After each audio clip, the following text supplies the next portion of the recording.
Assalamualaikum warahmatullahi wabarakatuh. Nami kula Dian Nur Afifah saking kelas 10 TKJ setunggal. Perilaku kang utama tata krama kudu ngerti, becik iku ora sirna, ngilmune kudu dipatri, ngibadah sang mati,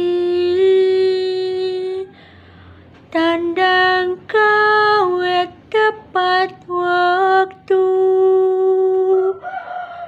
jaman kang saya bubrah, mung kagungan Gusti mligi, kanggo padha nylametake awak iki. Wassalamualaikum warahmatullahi wabarakatuh.